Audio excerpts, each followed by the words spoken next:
Much like everyone here has been saying, is not sure how to process it. Shoot, I'm sorry. Which is why I'm here. Many of you may know my husband's my agent, and he keeps getting calls to do interviews, and I thought that was weird. I didn't feel like it was right to be home and have doing interviews for this. So I called Elin. I'm like, what are you doing? I think we just all need to go together. And she said, let me call my mom. And so we're like, okay, we'll meet you in an hour. And we just wanted to be here and be part of our community. I've never seen anyone love skating as much as these two, and that's why I think it hurts so much. And I mean, everything. Tenley's always here supporting the kids, and anytime I've been able to be here and watch them grow, the kids here really work hard. Their parents work hard to be here. But I feel for the athletes, the skaters, their families, but anyone that was on that plane, not just the skaters, because it's just such a tragic event. And we've been through tragedies before as Americans, as people, and we are strong. And I guess it's how we respond to it. And so my response is to be with people I care about and I love and I needed support. So, so that's why I'm here. And I don't know, a little bit at a time. I think it's a shock.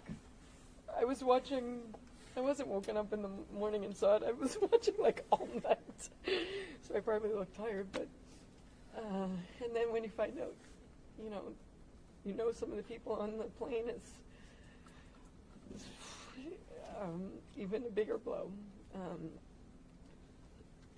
We just wish them well, and like the families, the courage and the strength to make the next steps. I don't know how. You look at people go through tragedies and you wonder, how do they do it? I don't know, but we're so strong. Somehow we have a reservoir to dig from, and each one of them are strong enough to get through this somehow. It will take time, but look beside you. There's somebody that cares, and I don't know, tell people around you that you love them because you just never know. Don't forget to say it. Could you reflect on Vadim and Jenya, what kind of coaches they were, and did you work with them? I never worked with them. I mean, we were at the Olympics together, but in '94 I was kind of busy myself and sort of separated from a lot of what was going on. But I mean, I've seen them a lot of times here and there over the years, but everything you've heard of them, like maybe being a little tough, but with a smile on their face. And like anytime I walked in, oh, hi, it's so good to see you. It's like always welcoming and happy to see one another. And like, so just to walk in here and not see that is, I think, would be very strange for everybody that comes here, especially those that are here day in and day out. And it's going to be hard. And I always feel like, what am I doing? I don't come to the skating club all the time, but it was the only place I thought I should be right now. I did not expect this. It's deadly.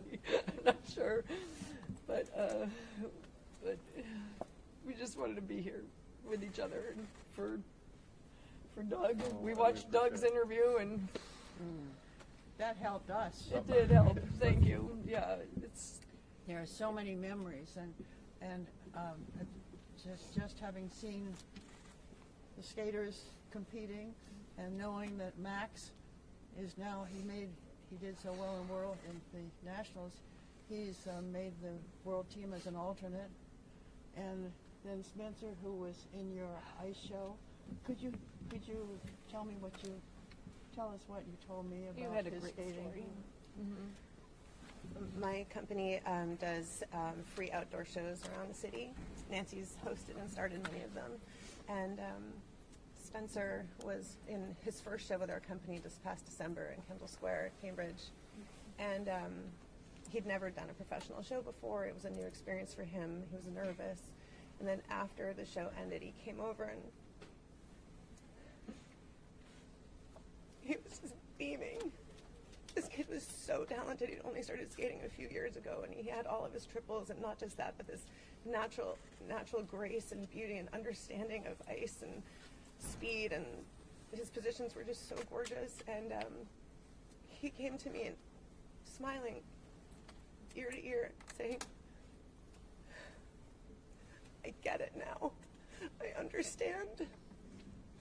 He started to discover this connection with the audience and that joy that he was giving to other people through his gift. And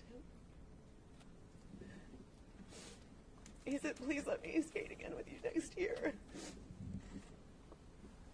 I had already reached out to people like Doug Webster, who is the artistic director of Ice Dance International, and said, you've got to keep your eye on this kid. You're going to want him for your company. He was just brilliant and so kind. And he was great backstage. That matters to me even more than the on-stage talent of these kids. And And we watched him here. yeah, I don't understand. I don't understand this. Just really praying for his family.